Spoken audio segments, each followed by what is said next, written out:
ರೈತರಿಗೆ ಗಂಭೀರ ಎಚ್ಚರಿಕೆ. ಕರ್ನಾಟಕದ ಹಲವು ಜಿಲ್ಲೆಗಳಲ್ಲಿ ನಕಲಿ ಗೊಬ್ಬರಗಳ ಬಗ್ಗೆ ದೂರುಗಳು ಹೆಚ್ಚಾಗುತ್ತಿವೆ. ರೈತ ಬಂಧುಗಳೇ, ಗಮನಿಸಿ. ಇತ್ತೀಚೆಗೆ ಕೆಲವು ಕಡೆಗಳಲ್ಲಿ ಮೂಲ ಗೊಬ್ಬರಗಳ ಹೆಸರಿನಲ್ಲಿ ನಕಲಿ ಅಥವಾ ಕಡಿಮೆ ಗುಣಮಟ್ಟದ ಉತ್ಪನ್ನಗಳನ್ನು ಮಾರಾಟ ಮಾಡಲಾಗುತ್ತಿದೆ ಎಂಬ ಮಾಹಿತಿ ಬಂದಿದೆ. ಹೇಗೆ ಮೋಸ ಮಾಡುತ್ತಾರೆ ಗೊತ್ತಾ? ಮೂಲ ಕಂಪನಿಯ ಪ್ಯಾಕಿಂಗ್ ಹೋಲುವ ಪ್ಯಾಕ್ ಬಳಸುತ್ತಾರೆ. ಕಡಿಮೆ ದರದಲ್ಲಿ ಕೊಡುತ್ತಾರೆ, ಆದರೆ ಒಳಗಿನ ಗುಣಮಟ್ಟ ತುಂಬಾ ಕೆಳಮಟ್ಟದ್ದಾಗಿರುತ್ತದೆ. ಇದರ ಪರಿಣಾಮ ಏನು? ಬೆಳೆಗಳಿಗೆ ಸರಿಯಾದ ಪೋಷಕಾಂಶ ಸಿಗುವುದಿಲ್ಲ, ಮಣ್ಣಿನ ಆರೋಗ್ಯ ಹಾಳಾಗುತ್ತದೆ, ಉತ್ಪಾದನೆ ಕಡಿಮೆಯಾಗುತ್ತದೆ.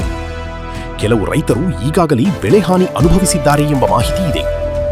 ಸರ್ಕಾರ ಮತ್ತು ಕೃಷಿ ಇಲಾಖೆ ಏನು ಹೇಳುತ್ತದೆ? ಅಧಿಕಾರಿಗಳು ರೈತರಿಗೆ ವಿಶ್ವಾಸಾರ್ಹ ಕಂಪನಿ ಮತ್ತು ಡೀಲರ್ಗಳಿಂದ ಮಾತ್ರ ಖರೀದಿ ಮಾಡಲು ಎಚ್ಚರಿಕೆ ನೀಡಿದ್ದಾರೆ. ರೈತ ಬಂಧುಗಳೇ, ನೀವು ಏನು ಮಾಡಬೇಕು? ಬಿಲ್ ಇಲ್ಲದೆ ಖರೀದಿ ಮಾಡಬೇಡಿ. ಪ್ಯಾಕಿಂಗ್ ಮತ್ತು ಬ್ರ್ಯಾಂಡ್ ಪರಿಶೀಲಿಸಿ. ಅನುಮಾನ ಇದ್ದರೆ ತಕ್ಷಣ ಕೃಷಿ ಅಧಿಕಾರಿಗಳಿಗೆ ತಿಳಿಸಿ. ಸಣ್ಣ ನಿರ್ಲಕ್ಷ್ಯ ದೊಡ್ಡ ನಷ್ಟಕ್ಕೆ ಕಾರಣವಾಗಬಹುದು. ಇನ್ನಷ್ಟು ಕೃಷಿ ಸುದ್ದಿಗಳಿಗೆ ಮಾದರಿ ಆರ್ಗ್ಯಾನಿಕ್ಸ್ ನ್ಯೂಸ್ ಅನ್ನು ಫಾಲೋ ಮಾಡಿ. ಮಾದರಿ ಆರ್ಗ್ಯಾನಿಕ್ಸ್, ಇದು ರೈತರ ಧ್ವನಿ.